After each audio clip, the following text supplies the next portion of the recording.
సూర్య భక్తి టీవీ ప్రేక్షకులందరికీ కూడా శుభ స్వాగతం. శ్రీమన్నారాయణ శర్మ. ఓం శ్రీ గురుభ్యోం నమః.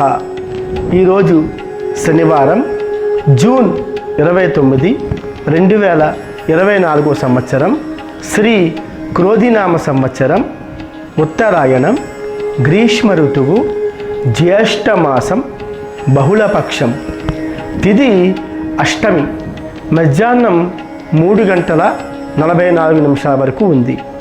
ఈ వారం శనివారం, స్థిరవాసరే అంటే స్థిరవారము అని కూడా పిలుస్తారు.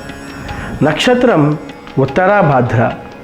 వర్జ్యం రాత్రి 9:59 నుండి 11:29 వరకు ఉంది. దుర్ముహూర్తము ఉదయము 5:31 నుండి 7:16 వరకు ఉంది. అమృతకాలం ఉదయం 6:21 నుండి 7:50 వరకు అమృతకాలం ఉంది. రాహుకాలం ఉదయం 9 గంటల నుండి 10:30 గంటల వరకు మనకి రాహుకాలం నడుస్తుంది.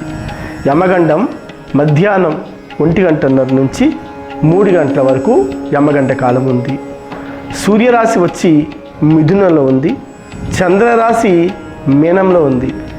సూర్యోదయం 5:32 ప్రారంభమైతే సూర్యాస్తమయం 6:34 వరకు ఈరోజు ఉంది. ఈరోజు పంచాంగం మనం ఈ రకంగా చెప్పుకున్నాం. సర్వేజన సుఖినో భవంతు. శుభమస్తు. మనం గురోపదేశం అనే కార్యక్రమంలో ప్రతిరోజు కూడా ఏదో ఒక గొప్ప కొత్త అంశాన్ని మనం చెప్పుకుంటూనే ఉన్నాం. అయితే మన ఇతిహాసాలు చాలా ప్రాచీనమైనవి. ఇతిహాసాలలో గ్రంథాలు ఉన్నాయి, సంస్కృతి ఉంది, మతపరమైన అంశాలు ఉన్నాయి. ఇవన్నీ కూడా చాలా మన భారతదేశ సంస్కృతి చాలా గొప్పది, అవిభాజ్యమైనది, అఖండమైనది. అటువంటి గొప్ప సంస్కృతి, గొప్ప ఇతిహాసాలు కేవలం మన భారతదేశంలో మాత్రమే కనబడతాయి. అయితే ఈ ఇతిహాసాలలో శకటాసురుడు అనే ఒక వ్యక్తి ఉన్నాడు. శకటాసురుడు ఎవరండి? ఆ శకటాసురుడు, అతని గత జన్మ ఏమిటి? ఇవన్నీ కూడా మన ఇతిహాసాల్లో పరంగా ఈరోజు మనం చక్కగా నేర్చుకుందాం, చక్కగా విందాం. గోకులంలో బాలకృష్ణుడి అల్లరి చాలా ఎక్కువైంది. ఒదిగలబడడం కూడా నేర్చుకున్నాడు. నంద యశోదలు అమితానందంతో ఆ రేపల్లి అంటే రేపల్లి పక్కన అంతటా కూడా వాళ్ళు వేడుకలు చేసుకుంటూనే ఉన్నారు. బీదలకు, దీనులకు దాన ధర్మాలు అలా చేస్తూనే ఉంటారు, చేశారు కూడా. అయితే చిన్న కృష్ణుడి అందరూ కూడా ముద్దాడి ఆశీర్వదించారు. అసలే బుల్లి కృష్ణుడు అందగాడు. అటువంటి వాడిని మొత్తం గోకులంలో అందరూ కూడా నాది నాది, నాకు వాడు, నావాడు నావాడు అన్న చిన్న కుర్రవాడిని తీసుకుని అందరూ కూడా ముద్దు పెట్టుకునే వాళ్ళే, ఆశీర్వదించే వాళ్ళే, నిన్ను నీరెండు కూడా చల్లగా ఉండమని చెబుతూ ఉండేవాళ్ళే. అయితే గోకులమంతా సంతోషంలో మునిగి తేలుతోంది. ఆ సమయంలో కంసుడి అనుచర వర్గానికి చెందిన శకటాసురుడు అనే రాక్షసుడు సంచారం చేస్తూ అలా తిరుగుతూ రేపల్లో వచ్చాడు. అతను నందుని ఇంట్లో ఉన్న కన్నయ్య గురించి చిత్ర విచిత్రాలు విన్నాడు. అదేంటి, చిన్న కృష్ణుడా, అల్లరి కృష్ణుడా, అల్లరి చేస్తాడా, ఎన్నో మాయలు చేస్తాడా అని విన్నాడు. కానీ కృష్ణుణ్ణి చూడాలనే ఉత్సుకత కలిగింది ఎవరికి? మన రాక్షసుడికి. అయితే పూతలను సంహరించిన వాడు అతనే అయి ఉంటాడని, కంసుడు భయపడుతున్నది కూడా ఈ బాలకృష్ణుణ్ణి గురించే అయి ఉండవచ్చునని ఆ రాక్షసుడు ఊహించాడు. వెంటనే నందుని ఇంటికి వెళ్ళాడు. ఆ ఇంటి ముంగిట 2 ఎడ్ల బండి కారి అలా వాల్చి ఉంది. బండి నిండా కూడా మధురమైన పదార్థాలు, ఆ బండి నిండా పళ్ళు, పాలు, వెన్న, మీగడ, పెరుగు, రకరకాల పాత్రల నిండా అన్నీ ఉన్నాయి. ఆ బ్రహ్మరాక్షసుడికి నోరు ఊరింది. బండిలోకి ప్రవేశించాడు. బండి కాడి లేచింది. బండి ఒక పెద్ద శబ్దం చేస్తూ అలా ముందుకు కదిలింది.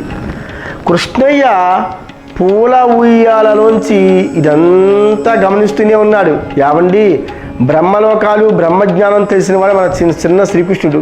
అతనికి తెలియని విషయం ఈ ప్రపంచంలో ఏముంటుంది? మన అజ్ఞానం తప్ప. కాబట్టి ఆ కృష్ణయ్య ఊయల్లోంచి ఇదంతా గమనిస్తూనే ఎప్పుడైతే ఉన్నాడో ఉన్నట్టుండి పెద్దగా ఏడవడం మొదలుపెట్టాడు. పిల్లవాడి ఏడుపు విని గోపికలు కృష్ణయ్య పడుకుని ఉన్న ఉయ్యాల దగ్గరికి పరుగు పరుగు పరుగు వచ్చేశారు. అసలే గారాభం, పైగా చిన్న శ్రీకృష్ణుడు. అతన్ని ఎందుకు ఏడుస్తున్నాడో తెలియదు. సడన్గా ఏడుపు మొదలెట్టేసరికి మొత్తం జనమందరూ కూడా ఆ ఉయ్యాల దగ్గరికి పరుగు పరుగు పరుగు వచ్చేశారు. అయితే అతన్ని సముదాయించాలని ఎన్నో రకాలుగా వాళ్ళందరూ ప్రయత్నించారు. కానీ అస్సలు లాభం లేకపోయింది.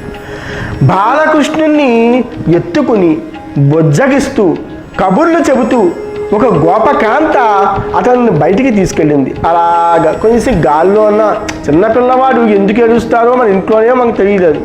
ఎంత అమ్మైనా సరే ఆ చిన్నపిల్లవాడు ఏడ్చినప్పుడు అతను ఆకలితో ఏడుస్తున్నాడా, లేకపోతే ఆ పడుకుని ఉయ్యాల్లో చిన్న చిన్న చీమలు ఏమన్నా కుడుతున్నాయా, లేకపోతే అతనికి తెలియకుండానే అతని లోపల ఏమైనా అనారోగ్యంగా చిన్నది ఏమన్నా మగతగా ఉందా, ఇవన్నీ ఎంతవరకు చేసుకోగలడు.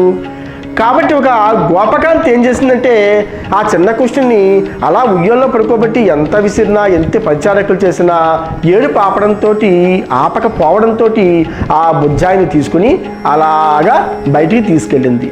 అక్కడ బండికి ఎదురు లేకుండా కాడి లేవడం, అది కదలడం గమనించి ఆమె విస్తుపోయి చూస్తూ నిలబడింది. అదేంటి, కాడి లేవాలన్నా, బండి పైకి లేవాలన్నా ఎద్దు ఉండాలి కదా, అక్కడ ఎద్దు లేదు, ఏమీ లేవు. మరి బండి ఎలా పైకి లేచింది?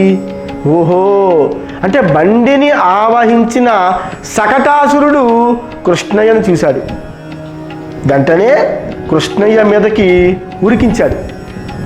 ఆ బండిని కృష్ణుడితో పాటు ఇలా ఉరకించడానికి ప్రయత్నం చేశాడు.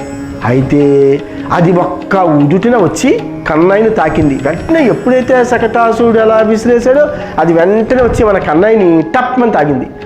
చిరునవ్వు చిందుస్తూ ఆ నందకిశోరుడు వామపాదంతో బండిని ఒక తాపు తన్నాడు, బుల్లి పాదాలతోటి. చిన్న శ్రీకృష్ణుడు వెంటనే వచ్చిన ఆ బండిని ఆ చిన్న పాదాలతోటి టప్మని ఒక చిన్న తన్నాడు, తాపు తన్నేశాడు. ఆ తాకిడికి శకటం తలకిందులైపోయింది. అంటే బ్రహ్మ విష్ణు స్వరూపుడు అండి మన బాలకృష్ణుడు అంటే. అటువంటి మహానుభావుడి దగ్గరికి ఒక బండి కావుని ఒక చిన్న రాక్షసుడు పంపించడమా, దానికి మన శ్రీకృష్ణుడేమో చూస్తూ ఊరుకోవడమా, ఎంత అజ్ఞానంతో ఉన్నామండి మనం. కాబట్టి ఆ శకటం ఎప్పుడైతే తలకిందులైపోయిందో ఇరుసు, చక్రాలు ఇవన్నీ కూడా ఫేళ్ళమని అరుపుతో ధ్వనులతోటి విరిగిపోయాయి, ధ్వని చేసుకుంటూ విరిగిపోయాయి. పాత్రలు భళ్ళున పగిలి పాలు, పెరుగు, నెయ్యి ఇవన్నీ నేలపాలైపోయాయి. ఆ బండిలో ఉన్న సామాన్లన్నీ కూడా కింద పడిపోయాయి. బండి ముక్కలైపోయింది. అంతవరకు ఆ బండిని ఆవహించి ఉన్న రాక్షసుడు అంతెత్తుకి ఎగిరి భీముని కింద పట్టాడు. దభీమని కింద పడిపోయాడు. భీమునిగా దభీమని సౌండ్ చేసుకుంటూ కింద పడిపోయాడు. ఆ పాటు వల్ల అతని శరీరం తునాతునకలైపోయింది. అంటే ముక్కలైపోయింది. మొత్తం బ్రహ్మరాక్షసు యొక్క శరీరం అంతా కూడా ముక్కలైపోయింది. పెద్దగా అరుస్తూ అలా ప్రాణం వదిలేశాడు ఆ బ్రహ్మరాక్షసుడు శకటాసురుడు. ఆ అరుపుకు లోపల నుంచి యశోదానందులు, రోహిణి, పరుగున వచ్చారు. ఏంటి అంత పెద్ద అరుపు వచ్చింది, ఏమైంది అసలు బయట, ఏం జరుగుతుంది బయట? అందరూ కూడా పరుగున బయటకు వచ్చారు. బయట అంతా కూడా యుద్ధ రంగంలా ఉంది. ఒక పెద్ద యుద్ధం చేస్తే ఎలా ఉంటుందో ఆ బయట ప్రదేశం అంతా అలాగే ఉంది. విరిగిన బండి చక్రాల మధ్య, నేలపాలైన మధుర పదార్థాల మధ్య మన శ్రీకృష్ణుడు ఆడుకుంటున్నాడు. చూడండి అతని నీళ్ళు ఎంత మధురంగా ఉన్నాయో. అంత పెద్ద రాక్షసుని కూడా ఒక చిన్న పాదం చిటికిన వేలుతోటి ఆ బండిని మళ్ళీ ముక్కలు చేసి ఆ అంత పెద్ద బ్రహ్మరాక్షసుని కూడా చంపేసి ఆ పదార్థాల మధ్యన మన బుల్లి శ్రీకృష్ణుడు ఆహా ఏ రకంగా ఆడుకుంటున్నాడండి. ఆ దృశ్యాన్ని మనం చూడగలమా? ఈ జన్మ తరిస్తుందా? ఇవన్నీ మనం వినగలమా? ఎంత అద్భుతం చేసుకున్నామని మనం అందరము కూడా. కాబట్టి అది చూసి గోపికలు గోపాలురు అందరూ కూడా నిర్ఘాంతపోవడం, ఆశ్చర్యపోవడం, ఏంటి అసలు ఏం జరిగింది? అయినా సరే ముసి నవ్వులు నవ్వే ఆ చిన్ని కృష్ణుని గుండెలకు హత్తుకుని యశోద ఆనంద ఆశ్రువులు లాల్చిందనమాట. ఏంటి శ్రీకృష్ణ వయసు చూస్తే చిన్నది, చేసిన ప్రయత్నం పెద్దది, చేసిన పని పెద్దది, ఏంటి అసలు ఏం జరిగింది? అంతా మాయాలోకలే ఉంది కదా. ఆనందంతో ఆవిడ అలా ఆశ్రురాలు రాలుస్తూనే ఉంది. అంటే శ్రీకృష్ణుని చేత ఆ విధంగా సంహరించబడిన శకటాసురుడు గత జన్మలో హిరణ్యాక్షుని కుమారుడైన ఉత్కచుడు. ఎవరో కాదు, ఆ శకటాసురుడు ఎవరో కాదు, గత జన్మలో హిరణ్యాక్షుని కుమారుడు. అతని పేరు ఉత్కచుడు. అతని ఈ రూపంలో ఈ యొక్క యుగంలో ఆ రకంగా ఉండడం జరిగింది. అంతేకాకుండా అతను ఒకసారి లోమస మహర్షి ఆశ్రమంలోకి ప్రవేశించి అక్కడ ఉద్యానవనాన్ని ధ్వంసం చేశాడు. అది చూసి లోమసుడు, ఈ చెట్లను నువ్వు ఎలా అయితే పెళ్ళగించావో అలా నీ శరీరం కూడా ముక్కలు అవుతుంది గాక అని నీళ్ళతోటి ఆ స్వామి శపించాడు. ఆ మాటలు విన్న ఉత్కచునికి అప్పుడు పశ్చాత్తాపం కలిగింది. మహర్షి పాదాల మీద పడి శాప విముక్తి కలిగించమని వేడుకున్నాడు. అయ్యా, నా కళ్ళు అజ్ఞానంతో మునిగిపోయాయి, అసలు నేనేంటి, మీ ఆశ్రమానికి రావడం ఏమిటి, మొత్తం నేను ఇదంతా కూడా ఉన్న పరంగా పాడు చేయడం ఏంటి, నా జన్మ ఏంటి అని చెప్పేసి ఆ భయపడి ఆ యొక్క ముని యొక్క శాపాన్ని తొలగించమని పాదాల కింద పడిపోతే వేడుకుంటే మహర్షి అతనిని కరుణించాడు. మన మహర్షికి ముందే తెలుసు కదా, కరుణా దయ ముందే ఉంటాయి వాళ్ళకి. అంటే మహర్షి అంటేనే అంత. ద్వాపర యుగాంతంలో నువ్వు వాయురూపం ధరించి శ్రీహరి పాదఘాతం ద్వారా నువ్వు ముక్తి పొందుతావు. ఎలాగండి? ద్వాపర యుగాంతంలో నువ్వు వాయురూపం ధరించి శ్రీహరి పాదఘాతం ద్వారా నువ్వు ముక్తిని పొందుతావు అని లోమసుడు శాప విముక్తిని ప్రసాదించాడు. ఆ విధంగా ఉత్కచుడు రాక్షసుడే జన్మించడం, కంసుడి అనుచర్గ వర్గంలో చేరడం, కృష్ణుడి అనుగ్రహం ద్వారా శాప విముక్తి పొందడం జరిగిందనమాట. చూసారా అండి శ్రీకృష్ణుడు ఎంత లీలలో. అంటే మనకి తెలియని ఇతిహాసాల్లో ఈ యొక్క శకటాసురుడు అనే ఒక రాక్షసుడు ఉన్నాడని, ఇతను గత జన్మలోనే ఉత్కచుడు అనే వ్యక్తి ద్వారా రాక్షసు ద్వారా ఉండేవాడని, ఇవన్నీ కూడా మనం కొత్త అంశంగా ఈరోజు మనం నేర్చుకున్నాం అనమాట. అయితే శ్రీకృష్ణుడు హిందూ మతంలో అర్పింపబడే ఒక దేవుడు, భగవంతుడు శ్రీకృష్ణుడు. అంటే విష్ణువు 10 అవతారాలలో 8వ అవతారము మన శ్రీకృష్ణుడు. హిందూ పురాణాలలోనూ, తాత్విక గ్రంథాలలోనూ, జనబాహుళ్యంలోనూ, మంచి గాథలలోనూ, సాహిత్యంలోనూ, ఆచార పూజా సంప్రదాయాలలోనూ కృష్ణుని మనం అనేక విధాలుగా భావిస్తూ ఉంటాము, చిత్రీకరిస్తూ ఉంటాము. చిలిపి బాలుని గాను, మన శ్రీకృష్ణుడు అంటే చిలిపి బాలుడు. రాధా గోపిక మనోహరుడు గాను, రుక్మిణి సత్యభామాది అష్ట మహిషుల ప్రభువు గాను, గోపికల మనసు దోచుకున్న వాడిగాను, యాదవ రాజుగాను. అంటే యాదవులు అందరూ కూడా మన శ్రీకృష్ణుని ఆరాధ్య దేవుడిగా భావిస్తూ ఉంటారు. అర్జునునికి సారథి అయిన పాండవ పక్షపాతిగాను, భగవద్గీత ప్రబోధకుని గాను, తత్వ ఉపదేశకుని గాను, దేవదేవుని గాను, చారిత్రాత్మక రాజనీతిజ్ఞి గాను, ఇలా మనం బహువిధాలుగా రకరకాలుగా మనం శ్రీకృష్ణుని మనస్ఫూర్తిగా కూడా మనం తలుచుకుంటూనే ఉన్నాం, తలుచుకుంటాము, తలుచుకోబోతాము కూడా.